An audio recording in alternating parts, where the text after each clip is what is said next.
Ebusuya ka say hit. Me no ka say the Rita NPP ni girl fefe ya wise bronin. Wakeke bi dia kire na adonkwa ata. Say ni nua ba wo say ni den a oto no odidi NPP for atem no. Hey, Rita actually nyansa na nsema Rita aka kire Ebusuya wani ensa wo ka kire. Rita de na no ati o me ka kire wo say lady no oye intelligent na okasa ohun se onyansani ene e kasa no ni ho ofe e fe ne beauty with brains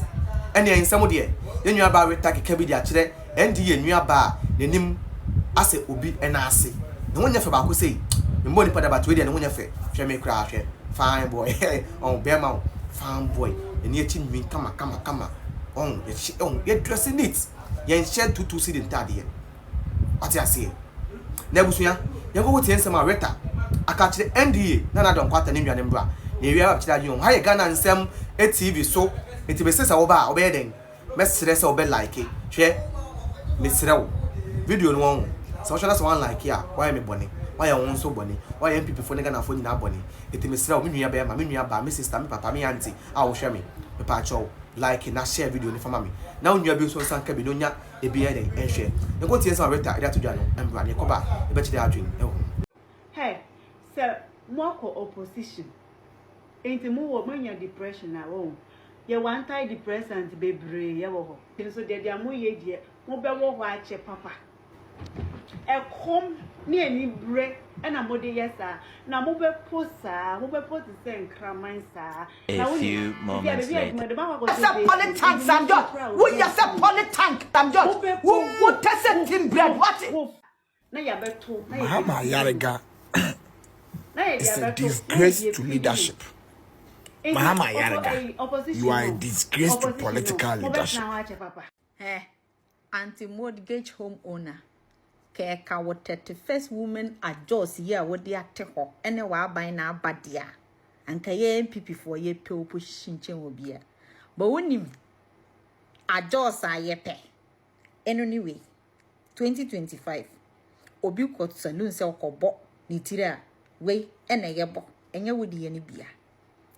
Keka monom be more backward local champions. Any 6.6 million villages now mokoto aba ene eka ewo Ghana ho de anka MPP yem pray ya ho say ye beba power mun to me kura endi power so mane nya akondo who claim say wa ban na aba hwetire a wokobo ade a eye tan ewo NDC ni say muye ewifu a munim sikadie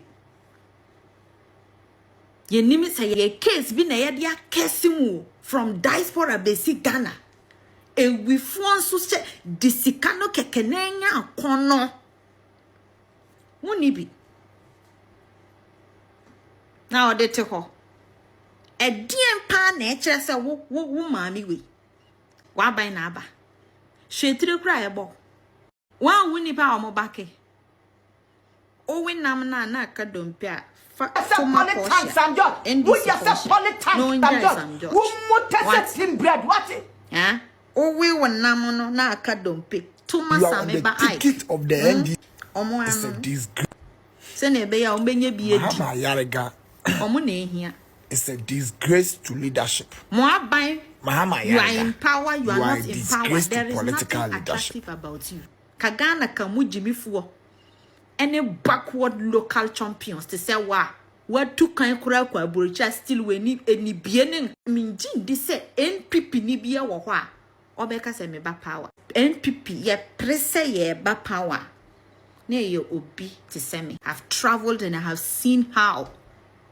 the world is developing and making life easy for everybody. So because of us 4.5 million now mokoto aba any 2.5 million now almost see min tokurana na enye NDC tiny local champions to say wo bia moteko e na omo koto aba omunti no NPP e wo say NPP ba power Ebusuya eti nsam wa Rita kire se wasoma e da koma NDA enua ba no say NPP fo omunim skedi o say NDC fo ya kronfo omunim skedi ita na sa party or power now boss ha 2 cities kon ro already a and the next say hia won papa esan say MPP from poye ni power no boy ye nye ye hu fi what did I say Rita shall baby see ya share the skin our raja go for makuma get no e spec o ye come and kasa hu ne se o de kasa wow share me the kind of Rita onya be spec we the mumba ne yen kan be ne no kasa e be na afa share me say wa bin na no ne buofo asa ko ha lady ne te buofo rough lady no o te buofo ankasa na o say so party or power na say come de odia and na say our party na power na say we share we party ni because we are so incompetent to the extent say we use camp am ntimi fanya mu yi o say we use car mo fanya mu yi o party or power o bokon road 2 cities e ba wait am fa no ya o e friend professional anoya o say o bokon road 2 city na body ne boarding ai o say body ne boarding na kon road 2 cities dey twem o say kon road 2 city na dey atwem enti say obokon road na onbo de ne bo na eden edin ni bi onbo de ne bo na eden edin ni bi na kon road 2 city dey eden atwem and that is what they sound beto ya de busua Ghana for so say ampa de weta kan ne kore and the comment section no komu a almost at the NDA no ebusua say no mu nyani muti ana na mse boga mamon kasa ze nyina mbo nipa da no mse oh there be but girl no mbo nipa da but one say omo chire mu say nipa bi ho de ahu omo kra na ye hu because when nipa ya oba be kan say mu ya oba be sina bi before say and no better position na che na den no bro o say me kan chira o say wa wo power hwe abrabo wona o part wo power no e komo de wo e kom e de wo yem kom komo de wo o part wo power accommodate eti wona o power to power na accommodate wo no o de won to obi an party ni power no didi who to me did 3 times a day me busa who to me did 3 times a day who to me did na opa wiale numble ntimi but o part to power accommodate wo what you say o part to power but who to me did 3 times a day me did 4 we am to me did 5 and then say me anapa no me di wache ewianum ko to fufu be di enumble me send it your love me say ko to wiale ase edi oh part of what me did this untimi because you are broke nigga broke nigga untimi did it 3 times now did it 4 mumbi was me do area mudi gari without sugar me minimum me hu pa come dem mudi gari without sugar yenim ayo wo se say the obo ebusuan drafts abetra honom e kasa hwe wanim wo se say the busuya drafts na we ase sama kogu say e fom honom e na mo jimi ye hwem me say wa bu kon ro 20 cedi and them 2025 ye bu kon ro 20 cedi mu ani hu papa mu ye ni hu papa boka mu bu kon ro 50 300 500 de ni bi ni ye hu say wo ye oba o enkofa saa we mbegina ni ma be ye saa long ni bi what they make no confess how say because you guys are suffering and you should admit the fact that you guys are suffering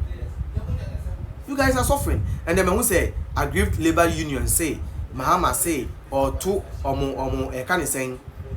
akotuamu 5% omo buofu say Mahama di omo atem no mbu omo